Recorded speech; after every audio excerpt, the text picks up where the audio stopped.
Entonces vamos a comenzar justamente con este tema, ¿no? Que es el análisis de la respuesta transitoria para lo que es nuestra aplicación. Un segundito, no he activado la...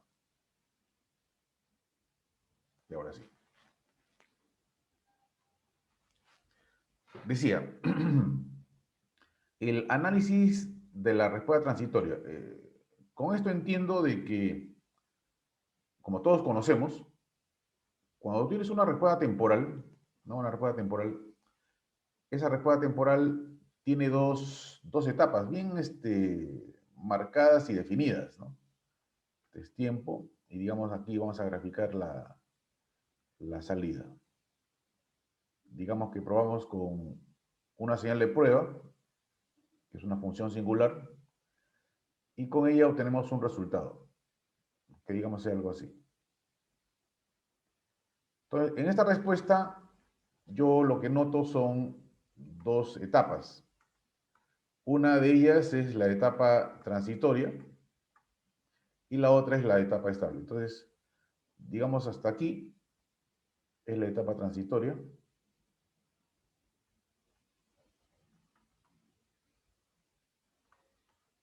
La etapa transitoria y de aquí en adelante la etapa estable.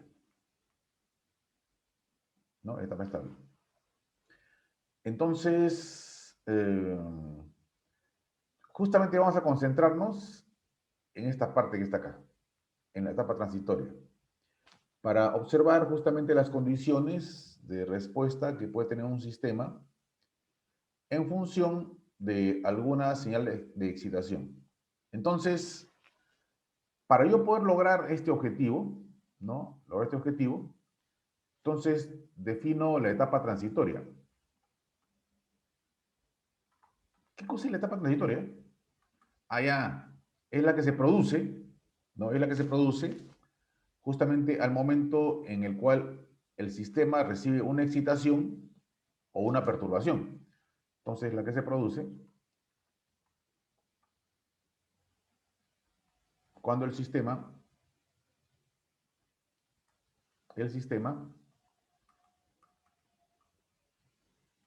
es excitado, ¿no? Es excitado o presenta alguna perturbación, ¿no? O se le somete a alguna perturbación.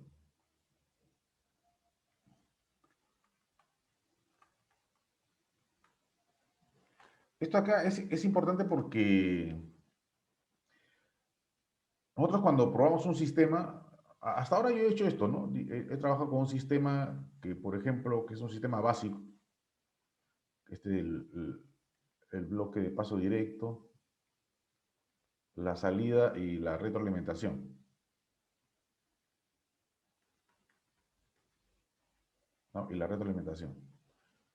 Entonces, cuando tú trabajas con un sistema como este, tú lo que vas a hacer es, vas a probarlo con una entrada, que es la referencia, y vas a obtener una salida. Esa entrada, esta entrada de RS, se elige, ¿ya? Se elige en función de el tipo de perturbaciones a cual el sistema es sometido. ¿Así? Claro, para eso es que existen una serie de funciones singulares, como por ejemplo el impulso, el escalón, la rampa, la cuadrática. Entonces, en función de ello, ¿no? En función de la forma que tengan las perturbaciones, ¿no? Las perturbaciones, entonces tú eliges esta señal de prueba. ¿Ya? Esta es una señal de prueba. Para nosotros en este momento va a ser una señal de prueba. Que como decía, puede ser el escalón, el impulso, la rampa. Entonces, yo lo voy a elegir en función de la forma en la cual las perturbaciones someten al sistema. Entonces, ¿cómo es eso? Ay, a ver, te voy a dar un ejemplo, ¿ya? Y lo voy a explicar en función de un dispositivo que para nosotros, la mayoría, es conocido y familiar, que es el caso de un motor eléctrico. Todos hemos visto un motor, pequeño o grande, pero todos hemos visto un motor, inclusive hasta el motor de los vehículos, los carros, que el principio es el mismo. Entonces, tú tienes un motor, ¿ya? Y ese motor está trabajando, digamos, es parte de un sistema más complejo, es parte de una línea de producción. Entonces, en ese eje, en el eje del motor, existe una carga, ¿ya? Existe una carga. Entonces, digamos de que de un momento a otro, en el eje del motor, la carga se incrementa, ¿ya? O sea, hay mayor fuerza que requiere de parte del motor. Entonces, ese incremento se mantiene un tiempo y después desaparece.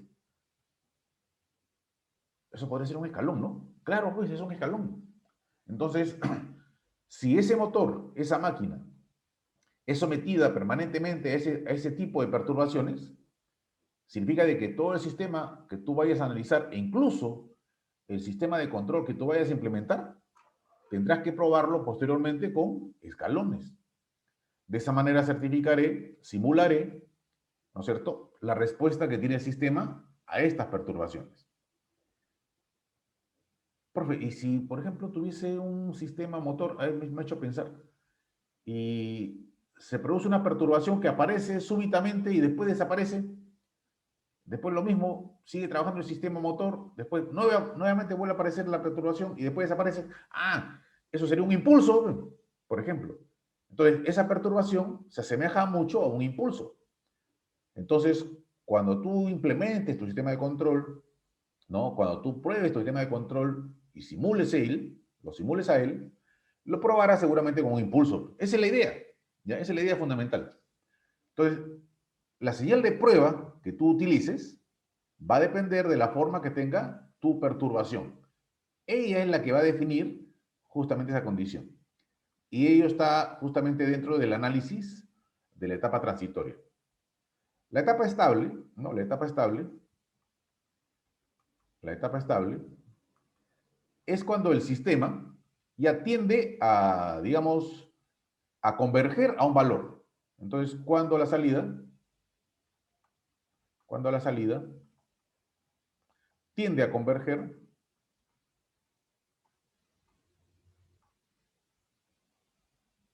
a un valor determinado.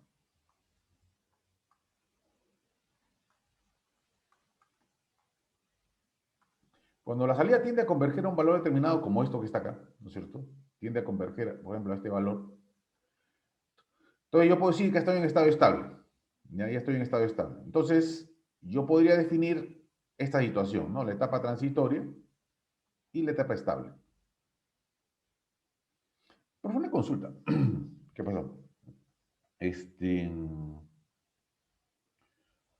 bueno, una de las cosas que yo siempre tengo la costumbre, ¿no? Es llevar o llegar a la clase con un conocimiento previo. Es decir, yo entro aula virtual y veo sus presentaciones, ¿no?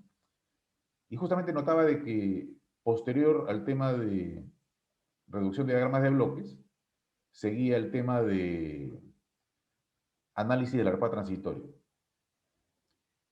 Y una de las cosas que comenzaba a revisar era lo relativo a las respuestas temporales, que seguramente va a haber el día de hoy. Pero lo que quiero hacerle notar es esto, ¿no? Cuando yo tengo un sistema determinado, ay, guarda, un segundito, ya estoy. Determina, aquí hay oscilaciones, ¿no es cierto? Claro, que se van atenuando, se van amortiguando. Claro, a eso iba. Yo tengo entendido que estas oscilaciones continúan, o sea, esto que usted está llamando etapa estable, acá todavía siguen habiendo oscilaciones. Es cierto que cada vez más pequeñas, ¿no? Es cierto que cada vez más pequeñas, pero oscilaciones al fin. Es decir, no tengo un valor fijo de salida al cual converja con exactitud.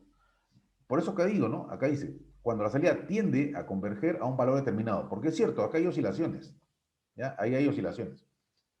Entonces, el día de hoy, lo que voy a tener que hacer contigo es tratar de definir qué cosa es para mí la etapa transitoria y en qué momento yo puedo decir, a pesar de que hay oscilaciones, porque eso es justamente lo que tú me estás observando, y es correcto, A pesar de que todavía hay oscilaciones, estamos, o puedo decir, que estamos en la etapa estable. Eso lo vamos a ver justamente el día de hoy, ¿no? Y eso tiene que haber un criterio que me permita el poder definir esto.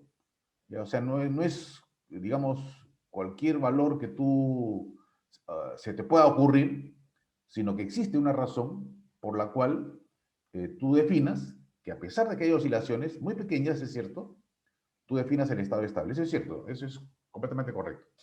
Entonces, eso vamos a verlo ahora. Entonces, mira, para el caso de las señales de prueba, ¿no? Las señales de prueba, que en este caso son las funciones singulares, ¿no? Las funciones singulares, que tú ya has visto en matemáticas y en circuitos eléctricos, tienes, por ejemplo, el impulso,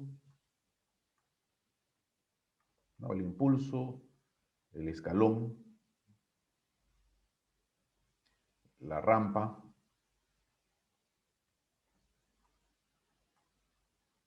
¿no? La cuadrática,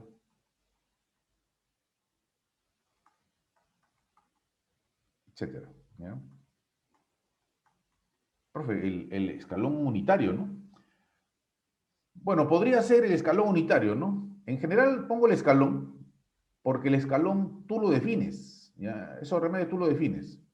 Lo que es cierto, ¿no? Es cierto de que, por ejemplo, cuando has trabajado con este tipo de funciones singulares, tú has trabajado con el escalón unitario, por ejemplo, ¿no es cierto? Eso es cierto.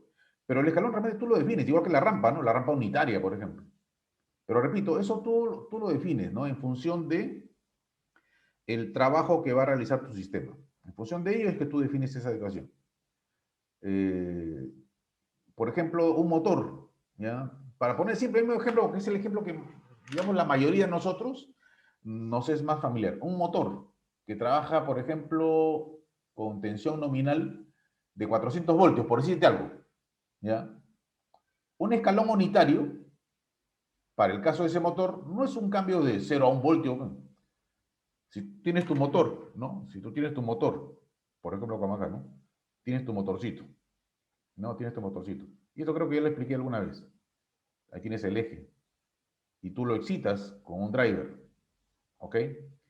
Entonces, tú lo que vas a hacer acá es provocar, mediante un potenciómetro, ¿no? Un cambio en la entrada. Entonces, provocar un cambio de 1 voltio en la entrada no le va a hacer nada al motor. Si el motor está apagado, ni se va a mover, ¿ya? Ni se va a mover. O si está encendido y está funcionando, está, por ejemplo, con 200 voltios, si tú le pones 1 voltio más, 200 voltios, ni sientes que ha habido ningún cambio. Para esos casos, un cambio en escalón podría ser una variación de 0 a 50 voltios, por ejemplo. Y ese cambio, tú lo definirás como un escalón unitario, por ejemplo. O sea, cada cambio de 0 a 50 voltios que tú provoques será un cambio unitario para ti. Entonces, eso tú lo defines, como te repito. ¿Ya? Eso tú lo defines. Inclusive, conforme avancemos, vas a entender mucho mejor esto, ¿ya? Porque la idea es que cuando el curso termine, ya tengas una claridad, en este caso, respecto de formas de análisis de los sistemas y formas como probar a un determinado sistema, que te pueda permitir más adelante, ¿no? En tus cursos siguientes, el poder realizar diseños o poder introducirte en conceptos más complejos respecto de sistemas de control que podrías en algún momento el poder aplicar. Entonces, este curso, el primero, justamente va a formarte en cuanto a lo que es todas estas herramientas de análisis que te van a permitir posteriormente el poder realizar, ¿no es cierto?, una revisión del comportamiento de un sistema y una verificación si es que ese comportamiento es el que tú requieres o necesitas, y si no es el que tú requieres o necesitas, cambiarlo, ¿no? Variarlo, sencillamente. ¿Ya? Variarlo sencillamente. Ahora, por ejemplo, también habíamos hablado de que cuando tú tienes un sistema de este tipo, que es el esquema básico reglamentado, acá se produce un error, ¿no? Acá hay un error.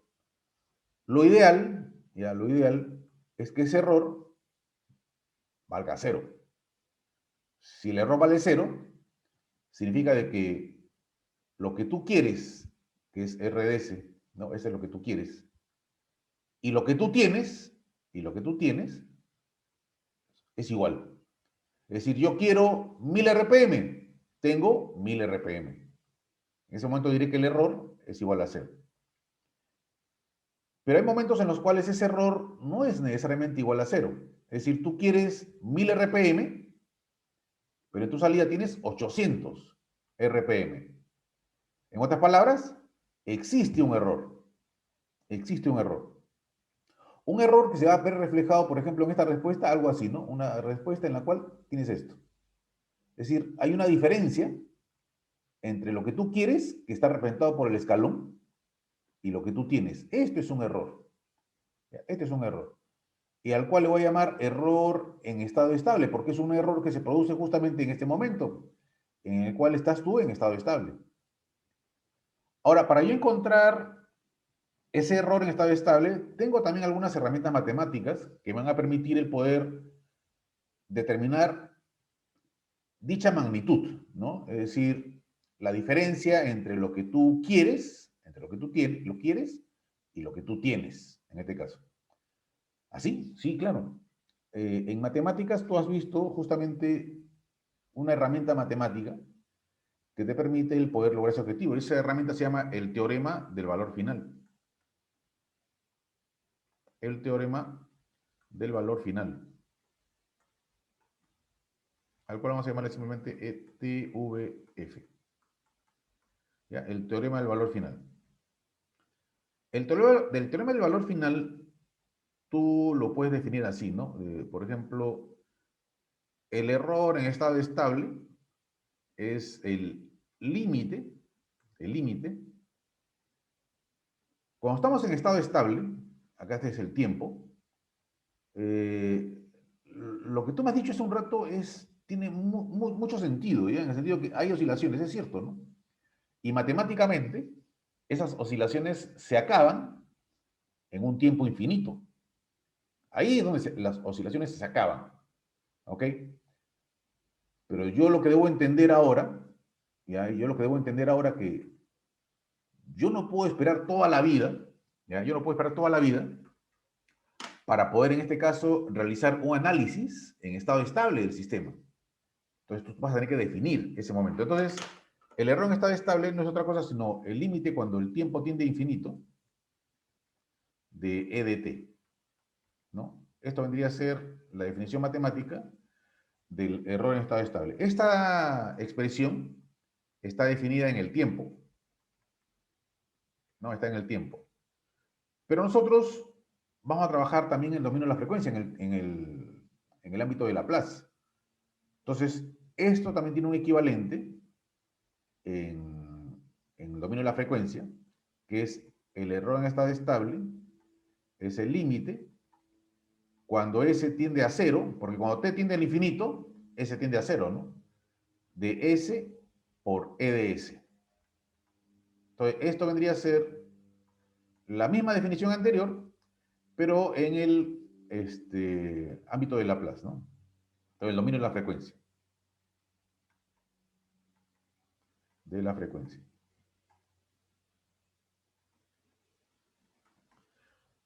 Entonces, tú vas a poder utilizar uno u otro, pero ambos te tienen que dar la misma respuesta. Si tú analizas en el tiempo o lo analizas, ¿ok? En el ámbito de Laplace. Entonces, con esta introducción que he hecho con ustedes ya respecto de algunos conceptos fundamentales, vamos a entrar ahora a lo que es ya propiamente el tema. ¿Ya? Pero antes de hacer eso, en función de estos conceptos introductorios, ¿ya? Introductorios, entramos con el tema. Esta tabla, ¿ya? Esta tabla me está mostrando algunas transformadas básicas, que realmente son las que yo necesito, no requiero más, ya no requiero más. Si al momento del examen, ya, o al momento de la práctica calificada, ustedes requiriesen alguna de estas transformadas, yo les voy a dar la tabla. O sea, ustedes no tienen por qué sacar nada. No, yo tengo mi tablita. No, no me interesa. Yo te voy a dar la tabla, te voy a dar lo necesario para que en este caso no requieras memorizar la tabla de transformaciones básicas. ¿Correcto? Aunque son sencillas, pero no exijo de que la memorices, para nada. ¿Ok? Entonces, acá tengo las, digamos, las más requeridas o las más utilizadas en nuestro caso, en la aplicación para nosotros de control. ¿Ya? Entonces, te repito, si algún requerimiento en algún problema necesita de esta tabla, yo te la voy a brindar. Entonces, vamos a introducir primero los sistemas de primer orden. ¿Bien? Todos los sistemas de orden primero, orden segundo, orden tercero, etcétera, todos tienen un diagrama de bloques fundamental y una función de transferencia básica. Todos, ¿ok? A las cuales se va a llamar diagrama de bloques y función de transferencia general o genérica. Para todo sistema de primer orden en este caso. Entonces, un sistema de primer orden consta de un sistema retroalimentado unitariamente, donde en el paso directo hay un bloque integrador puro, ¿ya? Un bloque integrador puro, que tiene en este caso una constante de tiempo tau, ¿ya? Cuando tú, este sistema, lo reduces a un solo bloque, es decir, utilizas el concepto o concepto que ya tienes para lograr ese objetivo, encuentras esta función de transferencia, que vendría a ser esta que está acá.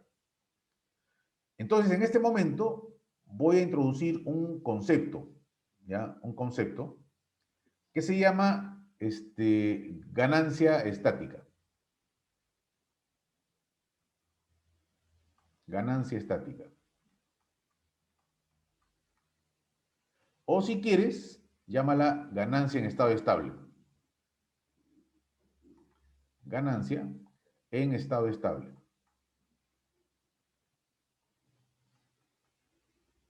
¿Ya? Todos estos bloques, funciones de transferencia, tienen una ganancia estática o ganancia en estado estable.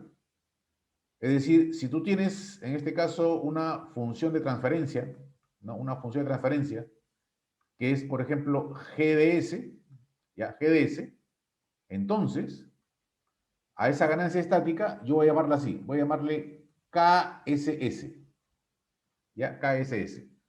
SS de estado estable y K de ganancia.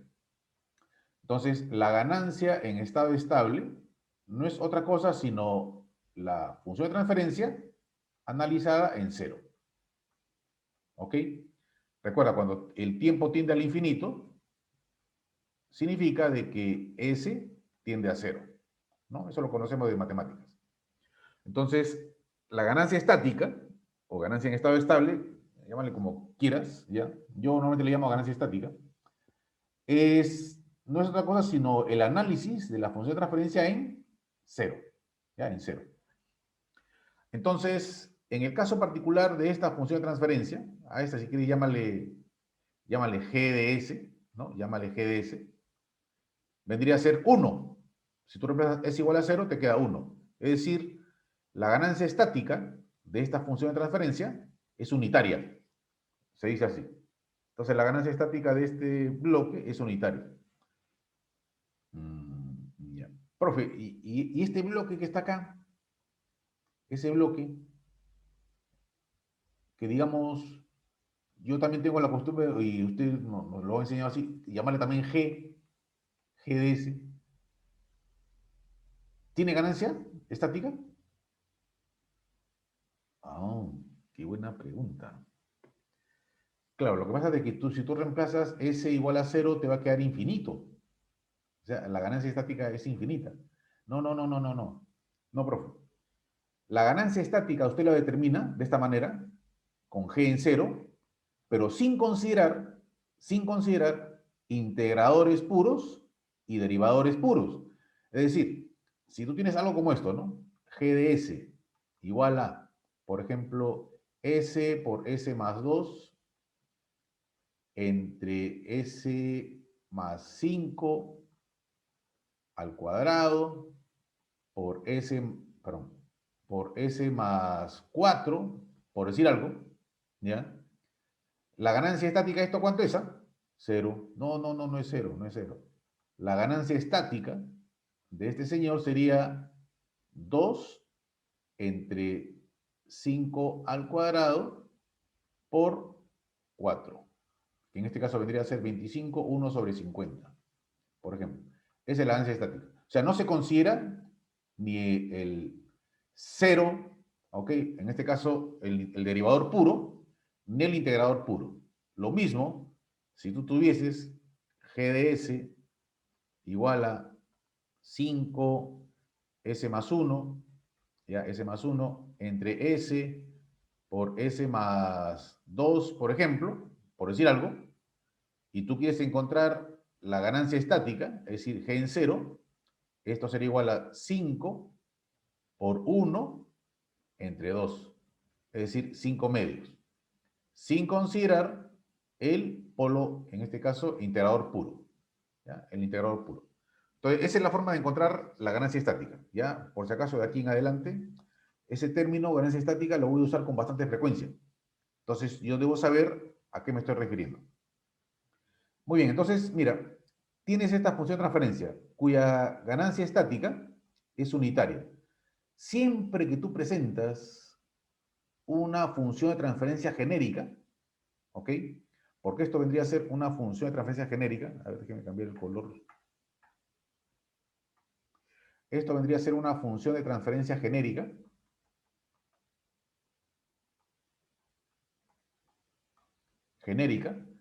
La ganancia estática que ella presenta es unitaria, ¿ya? Esa es la forma como se presenta. En segundo orden vamos a hacer también lo mismo. En tercer orden también lo mismo, porque van a ser genéricos, ¿ya? Porque van a ser genéricos. Entonces se presentan como ganancia estática unitaria. Mira, a este señor, a este sistema, a esta función de referencia, tú la vas a poder probar con funciones singulares. Por ejemplo, con un impulso, con un escalón, con una rampa, por ejemplo. Y vas a poder observar lo que sucede con la respuesta temporal, ¿ya? Entonces, por ejemplo, mira, acá tengo la función de transferencia, ¿ya? Que originalmente esto venía de acá, ¿no? Venía de, a ver, déjame funcionar acá, CDS entre RDS, ¿no? Entonces, tu función original era esta, era CDS entre RDS igual a 1 entre tau S más 1. ¿De acuerdo? Entonces, como RDS es igual a 1, mira, RDS es igual a 1, entonces esto lo subes a multiplicar y te queda esta expresión. Entonces, lo que se hace acá es, se utilizan las tablas transformadas, esta que está acá, por ejemplo. Entonces, este es 1 sobre S más A, ¿no? 1 entre S más A al cuadrado. Entonces, tienes que tener estas formas para poder llevarla al tiempo, ¿no? Para poder llevarla al tiempo. Entonces, esta tabla trabaja de izquierda a derecha y de derecha a izquierda, ¿no? Evidentemente. Entonces, por ejemplo, ahí está, P. No, ahí está, no, le falta, P. Porque para que sea una aplicación directa, tendrías que tener acá S, ¿no es cierto?, multiplicado por 1. Acá tienes multiplicado por T. Entonces, lo que tienes que hacer es simplemente sacarle factor común, tau. Y lo que te va a quedar es 1 sobre tau sobre S más 1 sobre tau. Ahora sí, recién este denominador está listo para una aplicación directa de las tablas transformadas. Y te queda esto, ¿no? Entonces, ya en el tiempo, te queda 1 sobre t, que es este numerador, por e a la menos t sobre tau, ¿no? E a la menos t sobre tau. Esto de aquí es válido cuando t es mayor o igual que 0. Entonces ya tengo la respuesta de la salida en el tiempo. Si tú lo graficases, obtendrías esta gráfica. ¿Qué observas? De que inicialmente, en el tiempo 0, tienes en este caso un valor muy grande, que vendría a ser 1 sobre tau, que es justamente, si te das cuenta, es digamos, este denominador que vendría a tener un solo polo, ¿no? Un solo polo, y este numerador que me da justamente esa magnitud, ¿no? 1 sobre tau. Entonces, y de ahí, conforme el tiempo comienza a crecer, él va a converger a 0. Si tú esto lo hicieses un acercamiento, ¿no? Yo le hiciese un zoom a esto, yo lo que voy a notar es de que si este es el tiempo, este se sigue acercando, se sigue acercando. La pregunta que les hago a ustedes es la siguiente, ¿no? Esta salida, en algún momento, ¿será igual a cero? Esa es la pregunta que les hago a Infinito, ustedes. ¿Cómo? en infinito. Claro, y cuando es infinito, ni siquiera es igual a cero, ¿no es cierto? Sino que tiende a ser cero. ¿De acuerdo? Entonces, eso es lo que te decía, ¿no? Si tú le haces un acercamiento, o sea, esto que está acá, ¿no? Tú ves que se sigue acercando, pero yo veo que ya llegó. Claro, pues lo que pasa es que está todavía bien cerca, ¿no? Y está muy cerca, por eso estoy haciendo un acercamiento. Le haces un acercamiento y seguirás cada vez más cerca, y cada vez más cerca, y cada vez más cerca. Pero cuando el tiempo sea infinito, como justamente acaba de comentar su compañero, ahí recién esto va a tender a cero. Entonces, ahí te estoy haciendo notar, ¿no es cierto?, de que realmente ese señor va a estabilizarse cuando el tiempo sea infinito. Entonces, ahí voy a tener un problema que voy a tener que superar, y es definir el momento, ¿ya? El momento en el cual el sistema, a pesar de que todavía no ha llegado, mira, a pesar de que todavía no ha llegado, ¿ya? A pesar de que todavía no ha llegado, yo pueda decir o afirmar que ya estoy en estado estable, ¿ya? Eso va a ser en este caso digamos, una situación en la cual vamos a tener digamos, concluir para poder, ya de aquí al futuro, el poder decir, yo sé que todavía hay oscilaciones, pero a pesar de ellas, yo voy a definir que mi estado estable está en tal momento. Eso es lo que vamos a hacer ahora, en un instante. Entonces, observa esto, está tu respuesta temporal, ¿no?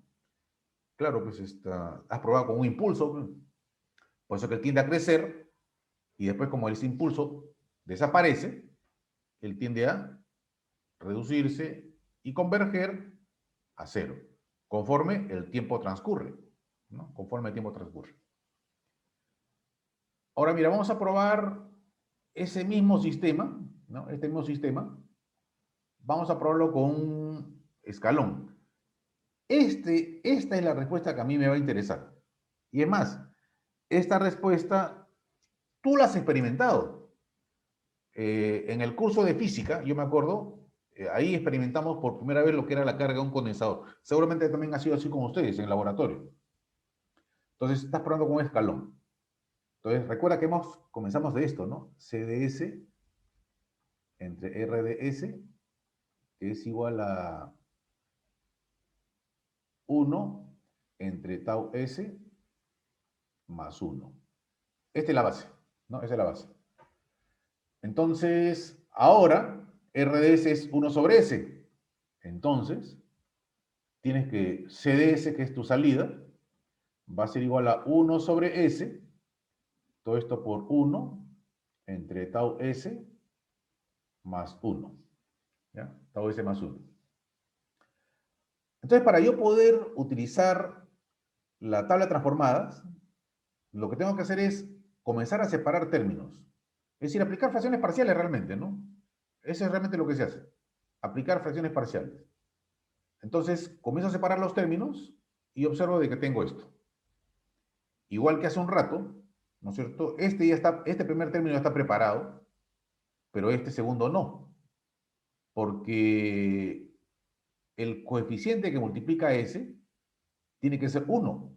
Entonces, si tú sacas tau en el denominador, se va a cancelar con el tau del numerador y te va a quedar este término. Ahí recién en este momento, la expresión está preparada para que tú puedas aplicar la transformada inversa. Entonces, aplicando la transformada inversa, obtienes como respuesta esto, ¿no? Esto vendría a ser 1 y esto que vendría a ser e a la menos t sobre tau, que es la respuesta en este caso, del sistema de primer orden para una entrada en escalón. ¿Ya? Una entrada en escalón. Esta respuesta es válida para cuando t es mayor o igual que 0. ¿De acuerdo? Entonces, si tú observas esta respuesta, ¿no es cierto? El señor e a la menos t sobre tau comienza a hacerse conforme el tiempo se incrementa. Les pregunto a ustedes, conforme el tiempo se incrementa, este factor que está acá, ¿comienza a crecer o comienza a reducirse? A disminuir. Comienza a disminuir, ¿no es cierto? Entonces, llega un momento en el cual este llega a ser 0 y la salida es igual a 1, que es justamente esta respuesta, pues, la negra intensa, ¿no? La negra intensa. Lo mismo que hace un rato, si tú ves la gráfica, la negra intensa, noto de que ya llegué a 1. No, no es eso, no es verdad, pues. Profe, pero acá estoy viendo en la gráfica. Claro, claro, pero si tú, igual que hace un rato, le haces esto un acercamiento, lo que vas a notar es de que acá está tu escalón y tu salida sigue siendo más cerca, y cada vez más cerca, y cada vez más cerca, y cada vez más cerca. Eso es lo que tú notas, ¿no es cierto? Si ese es un acercamiento. Realmente él va a llegar a, digamos, o sea, a ser 1 cuando el tiempo sea infinito, ¿ya? Ahí recién va a ser 1. Ni siquiera exactamente igual a 1, sino muy aproximado a 1, ¿ya? Sino que muy aproximado a 1. Entonces, esa es la realidad con la cual estamos trabajando. Y esa es la realidad de las respuestas temporales con las cuales vamos a involucrarnos justamente en el desarrollo del curso. Pero lo que sí puedo observar en esta respuesta temporal, ¿no? Es que conforme comienza a transcurrir periodos de tiempo determinados, tau, ¿no? Tau, cuando transcurre un periodo de tiempo, veo de que la salida, la salida, la salida en este caso, llega a alcanzar el 63.2% del valor final, es el 0.632 en este caso. Cuando transcurren dos constantes de tiempo, entonces la salida llega a alcanzar el 86.5%. Cuando transcurre tres constantes de tiempo, la salida alcanza el 95% del valor final. Mira lo que te estoy diciendo, ¿eh? Esto es importante, mira, el 95% del valor final. Y cuando transcurren cuatro constantes de tiempo, esta salida ha alcanzado el 98.2% del valor final. En otras palabras, si tú quisieras saber qué valor tienes acá, simplemente lo proyectas, ¿no? Lo proyectas hacia el eje vertical, ¿no? Hacia el eje vertical, y lo que voy a tener acá es 0,982. 982. El 98,2% del valor final. El valor final es 1, en este caso. ¿Ya? El valor final va a ser 1. Estos dos para mí son relevantes, ¿ya? Y voy a recordarlo para lo que voy a hacer más adelante. Mira, cuando han transcurrido tres constantes de tiempo, tres taus, ¿no? Tres taus, la salida ha alcanzado el 95% del valor final. Cuando han transcurrido cuatro constantes de tiempo, ¿no? Cuatro constantes de tiempo, la salida ha alcanzado el 98,2% del valor final. Mira, cuando transcurre 5 tau, el 99.3% del valor final, ¿no? Etcétera, etcétera. Estos dos en particular me van a interesar. El del 95% y 98.2%. Eso van a ser referencia para mí. Ya van a ser referencia para mí. Bueno, acá no hay nada nuevo. Esto sí, como repito, esto yo lo he visto antes, ¿no? Esto lo he visto antes, en mis cursos anteriores. En algunos de mis cursos anteriores, ahí lo he visto. Lo que es la carga del condensador es esto, ¿no? Claro, lo que pasa es que un sistema de primer orden, ¿ya? Un sistema de primer orden es esto que está acá. Yo lo puedo, digamos, asemejar a un RC. Acuérdate de lo que era el modelamiento, ¿no? El modelamiento. ¿No? Esto es R y esto es C, ¿no? Y esto es C. Entonces, mira la función de transferencia que tiene tu sistema, ¿no? La función de transferencia del sistema. Entonces, cuando tú trabajas con esto, recuerda que lo que te va a quedar es esto, ¿no? Si esto es E sub I y esto es E sub 0, lo que te va a quedar es que E sub 0 entre E sub I es igual a 1 entre 1 más S tau. Esto es lo que alcanzamos en análisis anterior, ¿no? Cuando vimos la parte de modelamiento. Y el tau es la constante de tiempo, pues en este caso vendría a ser el RC, ¿no? El tau, la constante de tiempo. Por eso es que es análogo a la carga de un condensador. Un sistema de primer orden es análogo a la carga de un condensador. Sencillamente eso. ¿Ok? Listo. No sé si hasta acá alguna consulta, alguna pregunta. Listo. Seguimos. Ahora mira, lo vas a probar con una rampa, por ejemplo, ¿no? Entonces lo mismo, recuerda que esto viene de acá, es CDS entre RDS, esto es igual a 1 sobre S tau más 1. De ahí viene todo esto. Entonces, como RDS es ahora 1 sobre S cuadrado, significa de que entonces CDS va a ser igual a 1 sobre S al cuadrado por 1 sobre tau S más 1. Lo mismo, hay que preparar esto para poder aplicar en este caso la tabla de transformaciones, ¿no? Entonces todo tiene que estar preparado. Por ejemplo, este primero si lo está, este segundo también lo está, este no, ¿no? Este no, hay que prepararlo. Bueno, simplemente lo que tiene que hacer es sacar factor común t, ¿no? Es decir, te va a quedar aquí, acá te va a quedar 1 sobre s cuadrado, 1 sobre s cuadrado, más tau sobre s, y acá sería más Menos tau, tau sobre S. perdón, disculpa, gracias, menos, y acá sería más tau sobre s más 1 sobre tau. Entonces ahí recién está preparado esto.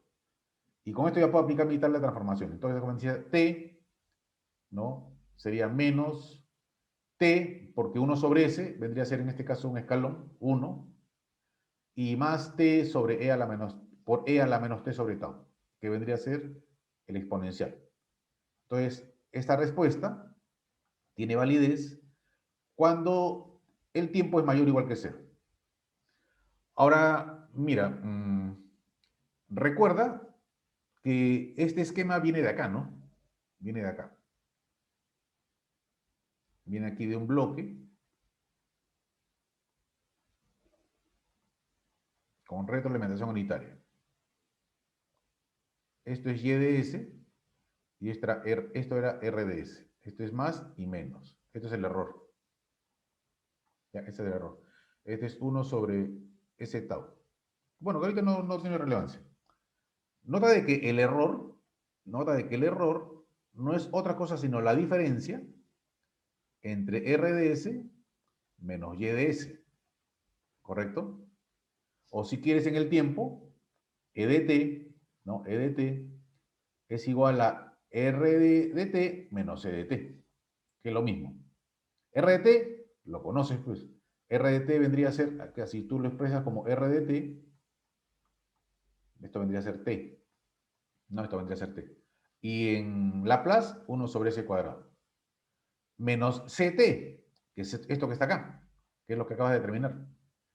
En otras palabras, si tú restas, perdón, si tú restas r de t menos c de t, te queda de que e de t va a ser igual a esta expresión. No a esta expresión.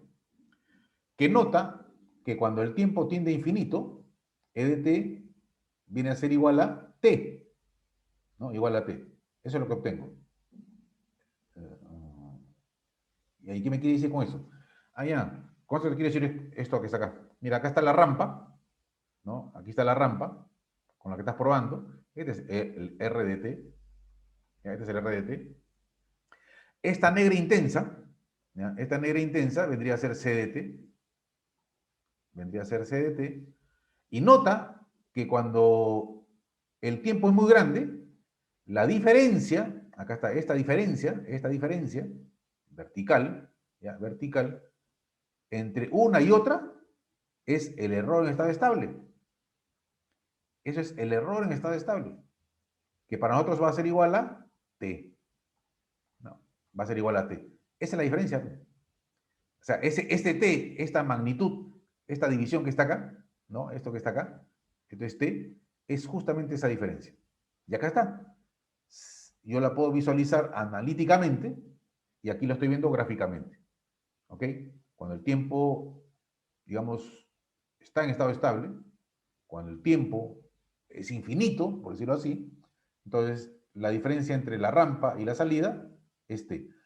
¿Alguien abrió su micrófono? ¿De repente quiere hacer alguna pregunta? Listo. Ok. Entonces, bueno, esto es con respecto a un sistema de orden primero. ¿Ya?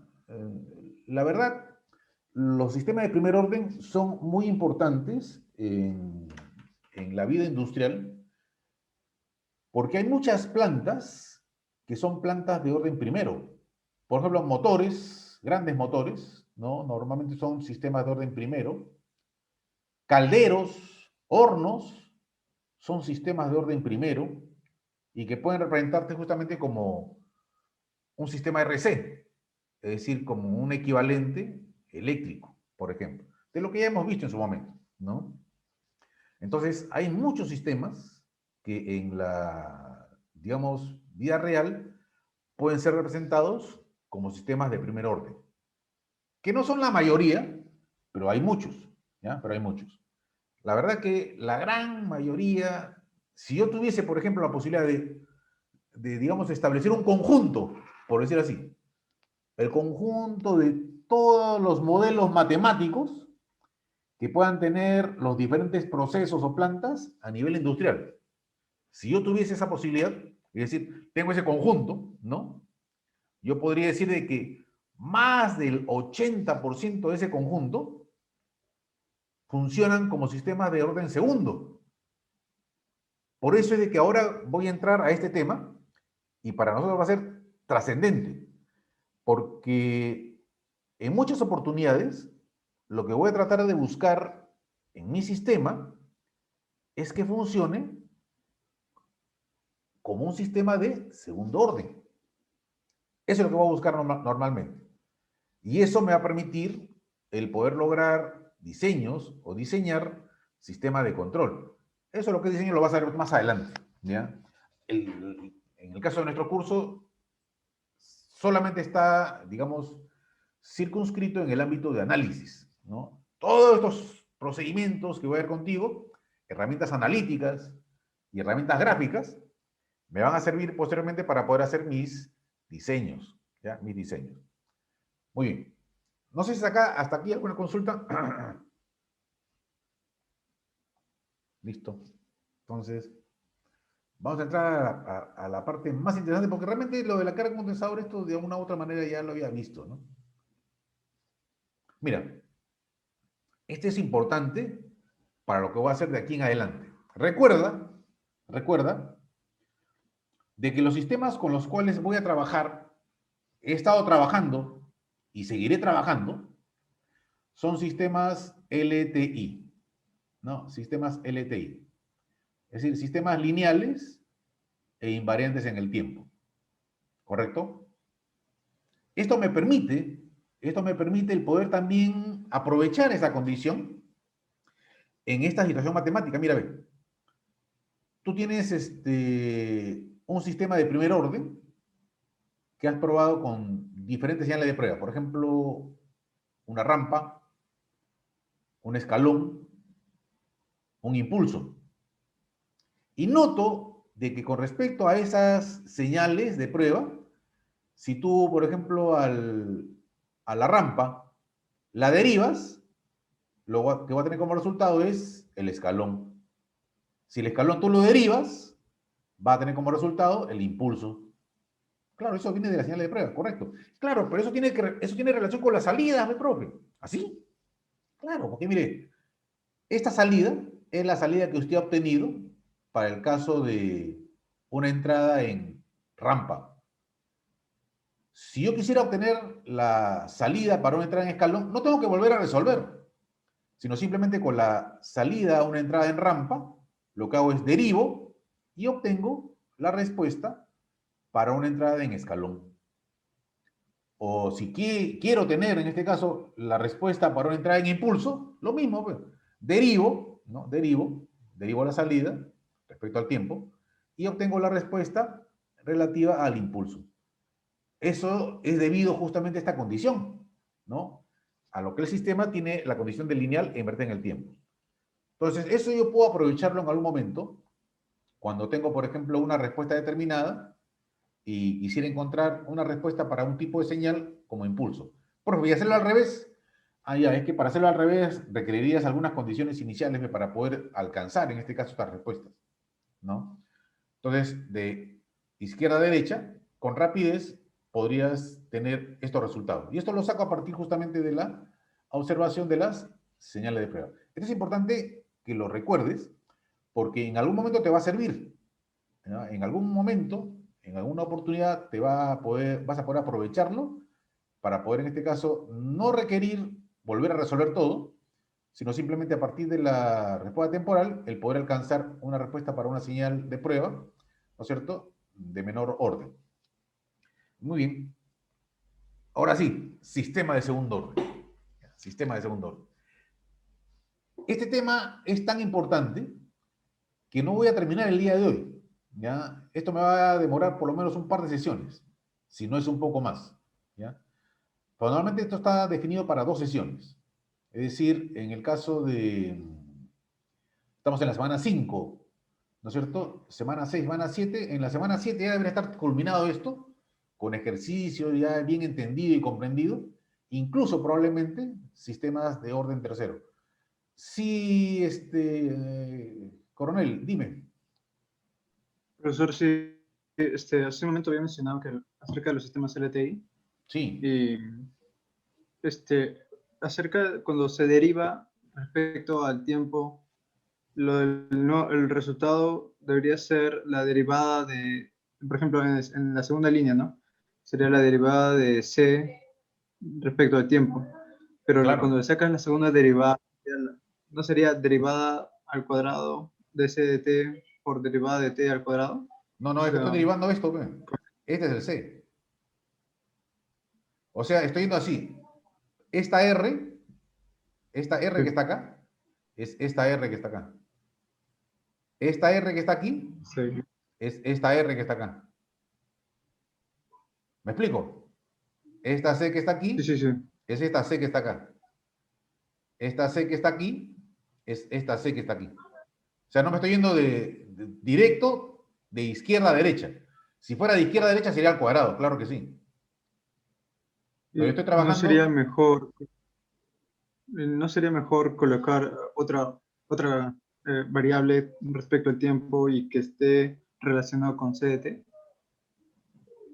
podría ser, podría ser, pero la verdad que no lo veo necesario, porque, como te repito, si yo me fuera de izquierda a derecha completamente, de aquí hasta acá, ahí sí tendría que dar esa condición, ¿no? La derivada al cuadrado de r de t, derivada de t al cuadrado, por ejemplo. Porque me estoy yendo directamente para acá. Pero yo estoy trabajando con esto, mira, acá le llamo RDS a esta señal, ahí también le llamo RDS, entonces estoy derivando esta señal que está acá, con respecto a esta señal, en el tiempo. Por eso me estoy refiriendo a la anterior, no a la primera. Bien, ¿alguna pregunta más? ¿Alguna consulta más? Ujú. Y o sea, al derivar precisamente, ¿hay un orden específico en hacerlo? ¿O es que solamente, no voy a decir derivar por derivar, ¿no? Pero específicamente se está realizando porque nosotros queremos obtener algo de eso. Claro, claro. Específicamente, ¿qué? O sea, para una entrada en rampa, por ejemplo, tú has obtenido esta respuesta. ¿De acuerdo?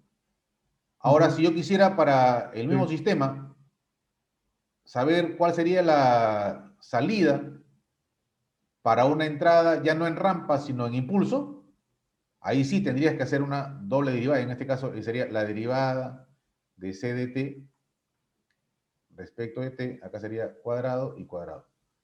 Entonces, para no volver a operar, simplemente para eso, para no volver a hacer el análisis para cada entrada, ¿no? Es decir, ya ahora voy a hacer mi análisis para una entrada en impulso y voy a observar la respuesta. No, no es necesario, no es necesario.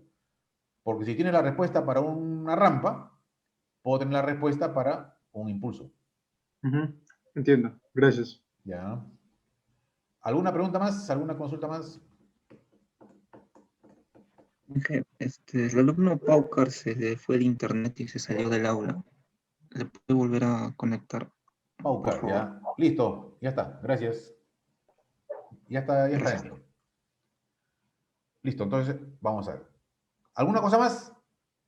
Ya es bueno que ustedes participen porque la verdad, a veces a mí se me pueden pasar algunos detalles, pero la participación de ustedes realmente son los que hacen la clase y eso ya se los mencioné en alguna oportunidad. yo puedo tener mi presentación aquí para mostrarte, pero la verdad es que lo más importante es tu participación. Muy bien, seguimos. Entonces, seguimos. Listo, sistemas de segundo orden. Así como en el caso de los sistemas de primer orden, ¿no? En el caso de los sistemas de segundo orden también tienen sus genéricos, ¿ya? Estos son los genéricos. El diagrama de bloque genérico y la función de transferencia genérica. Pregunto, ¿me pueden decir cuál es la ganancia estática de esta función de transferencia?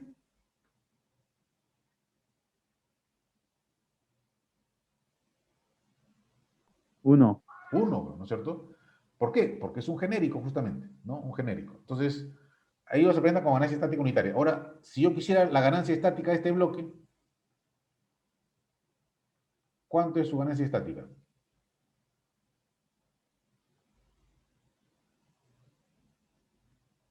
Solamente de este bloque, nada más. WN WN entre 2 epsilon. entre 2 epsilon. Claro. Correcto. Así es, correcto. Esa vendría a ser su ganancia estática, por ejemplo. ¿Ya? Profe, y ahora que mi compañero ha hablado omega n o WN y epsilon, ¿qué es eso? Ya, mira, te los voy a presentar en un instante, ¿ya? Porque si yo te los defino, en este momento no lo voy a entender porque realmente son términos que representan alguna condición particular en el funcionamiento del sistema, ¿ya? Lo que sí puedo decirte por el momento, ¿ya? Lo que sí puedo decirte por el momento que omega n, a esto se le conoce como frecuencia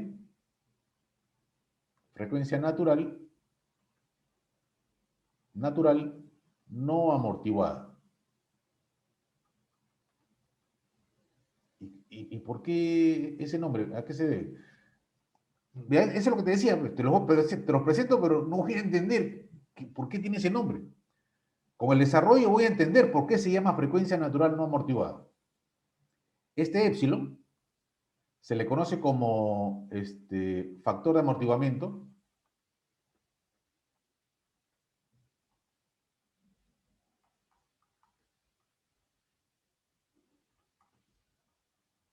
¿Ya? Factor de amortiguamiento. E igual, ya voy a entender el concepto de factor de amortiguamiento y frecuencia natural cuando yo esto lo comience a desarrollar, ¿ya? Porque si te lo comienzo a explicar, de repente no me vas a entender con claridad. En cambio, en el desarrollo, por eso se llama frecuencia natural no amortiguada. Por eso se llama factor de amortiguamiento, por ejemplo. Simplemente lo que quiero hacerte notar es que estos dos factores están involucrados en esta función de transferencia genérica, ¿no? En este bloque de paso directo, nota de que tienes un integrador puro, un polo en el origen. Esto es un polo en el origen. ¿Ya? Un polo en el origen. Polo en el origen. Y esto que vendría a ser un polo real. ¿No? Este es un polo real. Cuando explicamos lo que era el mapa ceropolar, ¿te acuerdas? Hablamos de eso. Este es un polo real. ¿No? Un polo real. Este polo en el origen, ese polo está en 0. Y el polo real está ubicado en menos 2 veces epsilon omega n. ¿Ya? Simplemente. Por el momento. ¿Ya? Por el momento. Entonces, este bloque de paso directo tiene un polo en el origen y un polo real. El polo en el origen es importantísimo, ¿ya? Importantísimo.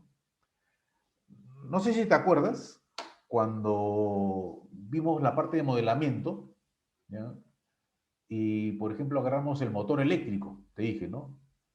Y, bueno, comenzamos a analizar una serie de cosas, situaciones, factores que involucraban el trabajo de ese motor eléctrico y, por ejemplo, identificaste salida velocidad, entrada voltaje de alimentación, por ejemplo, ¿no?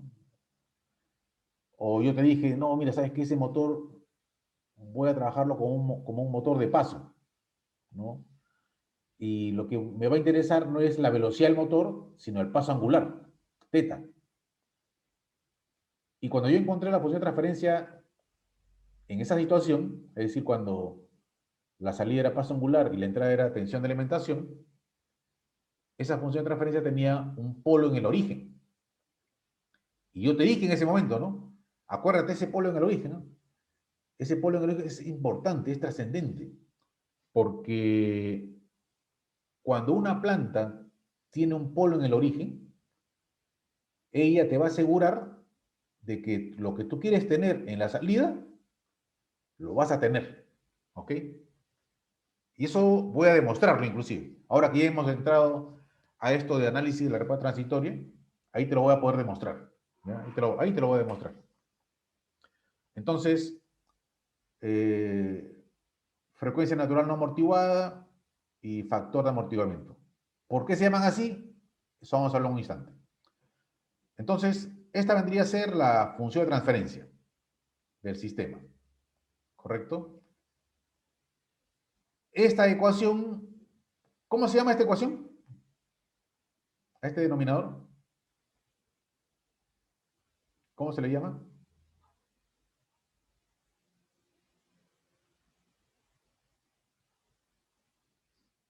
¿Aló? ¿Están ahí?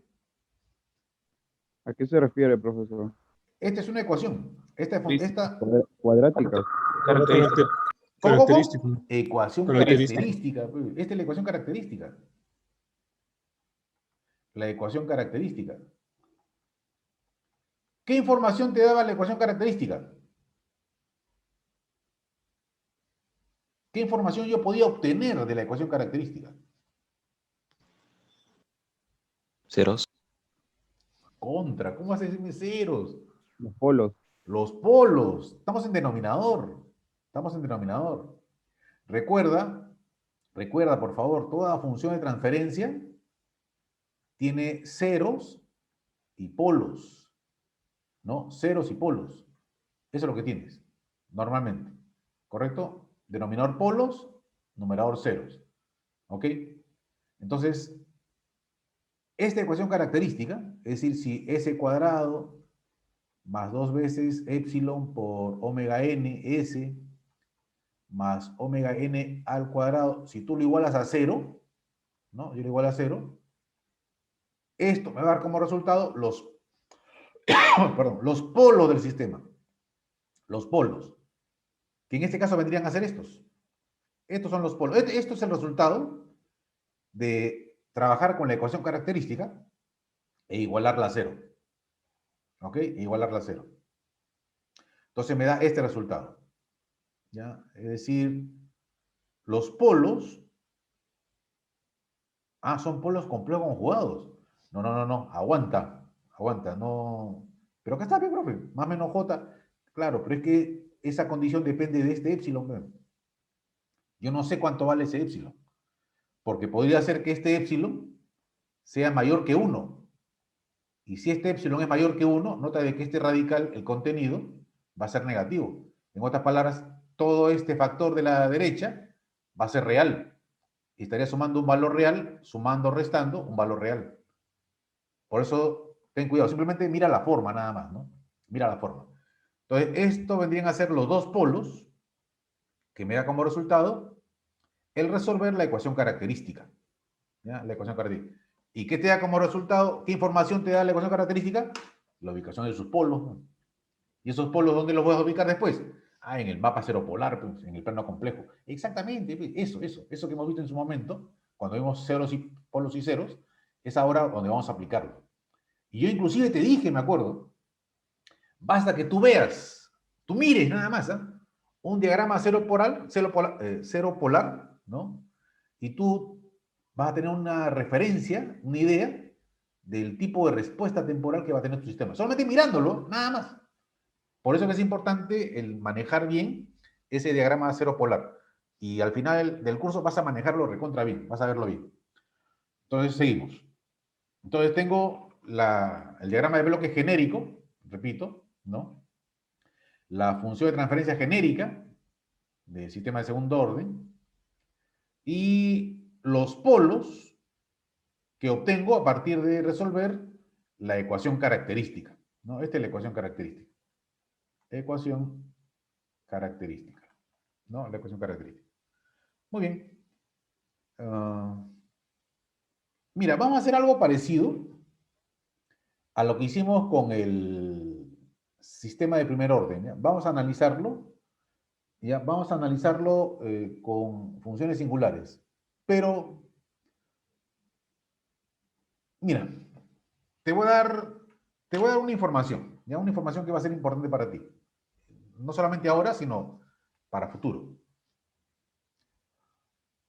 Normalmente en una planta, ¿ya? En una planta, normalmente las perturbaciones tienen forma de escalón, ¿ya? Mayor o menor magnitud, pero forma de escalón. ¿Por qué? Porque las perturbaciones son normalmente fenómenos, digamos, que se presentan en un sistema, ¿ya? De una magnitud determinada, que puede ser muy fuerte o puede ser muy débil, se mantienen en el sistema un tiempo y después desaparecen, ¿ya? Entonces, son, digamos, fenómenos que se presentan, están un tiempo y después desaparecen, ¿ok? Por eso es de que cuando tú revises o, digamos, lees una mirada a artículos, ¿no es cierto?, documentos de investigación relativos a sistemas de control, normalmente se analizan con escalones, ¿ya? Normalmente se analizan con escalones. ¿Por qué? Porque esa es normalmente la naturaleza de las perturbaciones. Sí, Caballa, te escucho. Profesor, buenos días, disculpe. No, no, para nada, Profesor, dime. quería pedirle permiso para retirarme de su clase. Lo que pasa es que he viajado a provincia y ha llegado el señor para que me instale el internet y ahorita tengo que indicarle todo y no Ya, voy ya, a ya. poder estar. Perfecto, perfecto, no te preocupes. Después ya revisan el Profesor, video. la grabación voy a revisarlo de todos modos, Perfecto. estudiar para él. Ya, no te Muchas gracias, preocupes, profesor. no te Hasta preocupes, no te luego. preocupes. Buenos días, suerte. Bien, decía entonces, por esa razón, yo voy a hacer lo siguiente, ¿no? Yo lo que voy a hacer es, voy a comenzar a analizar el sistema con entrada en escalón. Y para esto me voy a basar del papel cuadriculado, ¿ya? Entonces, voy a hacer el análisis con ustedes. O sea, todo esto que está aquí graficado, voy a concluirlo. Entonces, toda esta información vamos a mantenerla.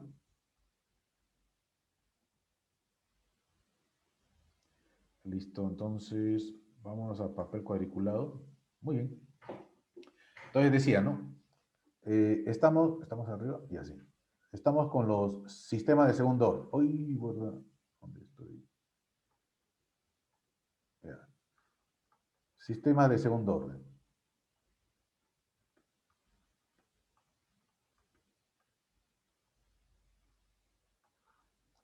Entonces, recuerda de que él tiene un diagrama de bloques genérico, omega n cuadrado, S más dos veces ese épsilon, que es el factor de amortiguamiento, omega n, que es la frecuencia natural no amortiguada, que en un instante vamos a ver por qué tienen ese nombre o esa denominación. La retroalimentación unitaria. Esto vendría a ser el YDS y el RDS. Muy bien, y la función de transferencia, es decir, el YDS entre RDS, va a ser igual a omega n cuadrado sobre S cuadrado más dos veces el factor de amortiguamiento por la frecuencia natural no amortiguada por S más omega n cuadrado. ¿Ok? Entonces, esta expresión para mí va a ser importante. Vamos a llamarla 1. Y de la ecuación característica, cuando tú lo igualas a 0, es decir, S cuadrado más dos veces épsilon por omega ns más omega n cuadrado y tú lo igualas a 0, te da como resultado los polos, que serían menos este producto, más menos j por omega n por la raíz cuadrada de 1 menos e cuadrado. También para mí es importante y vamos a llamarle 2. Ya vamos a llamarle 2. O sea, voy a trabajar con estas dos expresiones, la función de transferencia y con, en este caso, la ubicación de los polos. Ellos me van a servir para poder ubicarlos en el plano complejo. Entonces, vamos a hacer lo siguiente, ¿ya? Vamos a analizar esto. ¿Ya? Vamos a analizar esto con una entrada en escalón. Es decir, vamos a... Lo mismo que estoy haciendo ahorita, lo voy a poder hacer para una entrada en impulso y para una entrada en rampa. ¿Ya? Entonces, con la entrada en escalón, estoy viendo el procedimiento, el ejemplo de cómo realizar mi análisis. ¿Ya? Y repito, me ciño al escalón porque la naturaleza propia, normal de las perturbaciones es esa, ¿no? Fenómenos que aparecen, están un tiempo y después desaparecen. ¿Correcto? Listo, entonces vamos a hacer lo siguiente. Vamos a hacer nuestro primer análisis, ¿ya? Nuestro primer análisis. Y lo voy a analizar con una condición particular, que es cuando ese factor de amortiguamiento es igual a 0. ¿Ya? Y aquí voy a observar, ¿no es cierto?, por qué omega n se llama frecuencia natural no amortiguada. ¿Ya? ¿Por qué se llama o denomina así? Muy bien. Entonces, si yo trabajo con una señal de prueba que es un escalón, correcto, un escalón, entonces esto lo voy a llevar a la expresión número 1, al número 1. Entonces tendrías esto, ¿no? Tendrías de que y de s va a ser igual a 1 sobre s, porque este sube a multiplicar, y todo esto multiplicado por, recuerda que el factor de amortiguamiento es 0, te queda omega n cuadrado entre s cuadrado más, esto es 0, omega n cuadrado. Listo. Yo debo preparar este señor que está acá, debo prepararlo de tal manera de poder aplicar mi tabla de transformaciones. Entonces, regreso, mi tabla de transformaciones. Ahí está. Esa es mi tabla de transformaciones, con la cual voy a trabajar. Listo. Entonces, aplico fracciones parciales.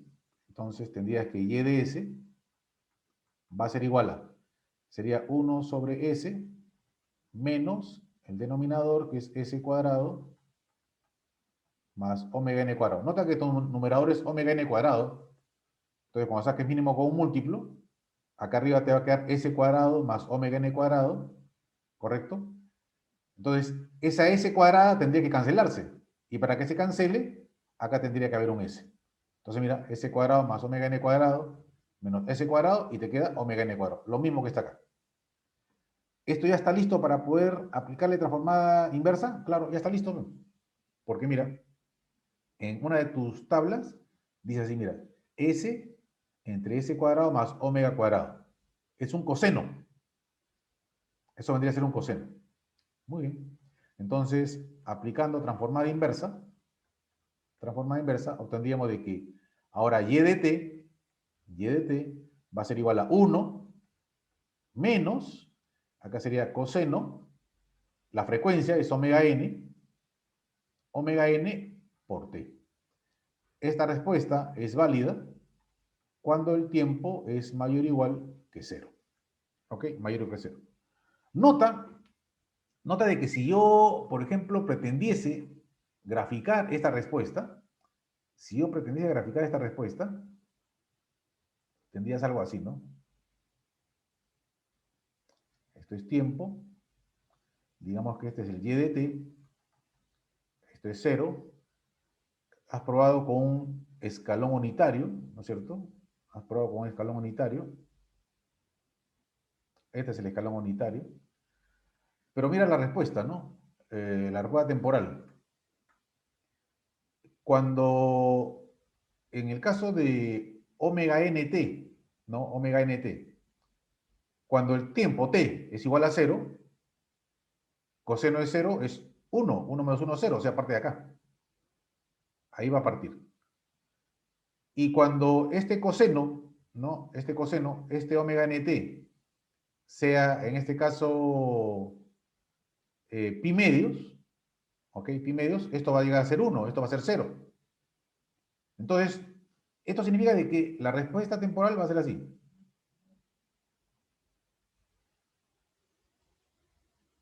Ahí guarda. Es que no me resbala bien que esto es 50. Muy bien. Ya me llegó el lapicero nuevo, ahora sí me escribo mejor. Vendría a ser así.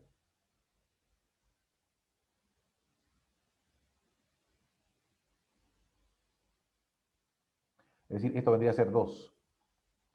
Es decir, la respuesta es una respuesta oscilatoria. ¿Ok? Y oscilatoria y, digamos, constante, es decir, permanente, ¿no? No se amortigua ni se atenúa en el tiempo. Entonces, ¿y la frecuencia de oscilación? Ah, fácil, ven. La frecuencia, acá hay un periodo.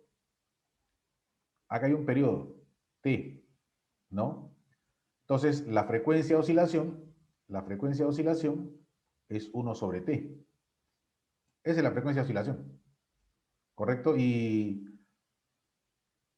Aguanta, ¿pero tiene relación con esto? Por supuesto, ven.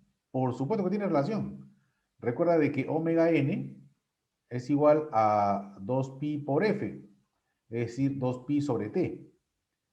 En otras palabras, lo que voy a tener como resultado es esta frecuencia. Es la frecuencia natural no amortiguada. En otras palabras, ¿qué cosa es omega n? Omega n es la frecuencia de oscilación, cuando el factor de amortiguamiento,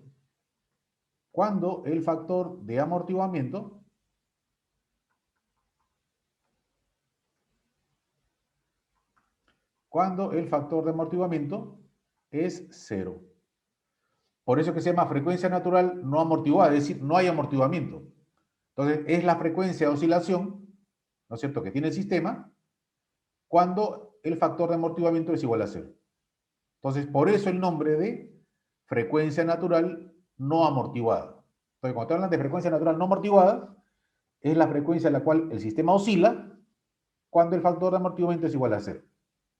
Entonces, esa es la razón por la cual se llama así, ¿ya? Omega n. Ahora, acá hay un gráfico que a mí me va a interesar, ¿ya? Y ese gráfico lo voy a mantener acá, ¿ya? Que es el plano complejo. Voy a poner acá mi plano complejo. Ya acá voy en mi plano complejo. Aquí voy a dibujar mis polos. Ya aquí voy a dejar mis polos. Este plano complejo tiene una parte real y tiene una parte imaginaria. Ya, una parte imaginaria. Entonces, ya tengo la respuesta temporal del sistema, la cual he analizado contigo. Y ya me explico en este caso por qué el nombre de omega n, frecuencia natural no amortiguada. Pero falta algo más. Pues. Mira, de la expresión número 2, cuando el factor de amortiguamiento es igual a 0,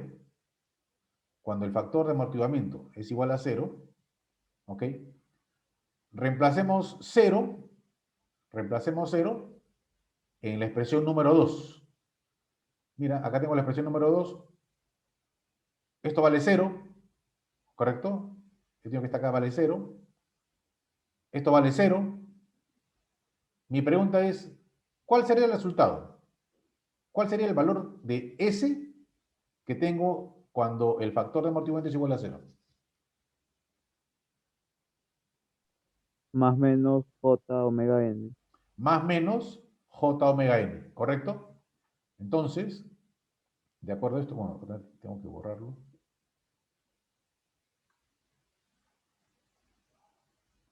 Entonces, si yo graficase en el plano complejo sus polos, ¿ya? Los polos de ese sistema, los polos estarían por acá. Tienes un polo aquí y un polo acá. Donde esto sería J omega n, y acá sería menos J omega n. En otras palabras, En otras palabras, cuando el factor de amortiguamiento es igual a 0, ¿ya? Cuando el factor de amortiguamiento es igual a 0, tus polos son imaginarios puros. ¿Ok? Es decir, los polos están en el eje imaginario. Y cuando tienes polos en el eje imaginario, para ti, de aquí en adelante, lo que voy a entender es que la respuesta temporal es oscilatoria. Oscilatoria y sostenida. Entonces, de aquí concluyo. Por lo tanto, se concluye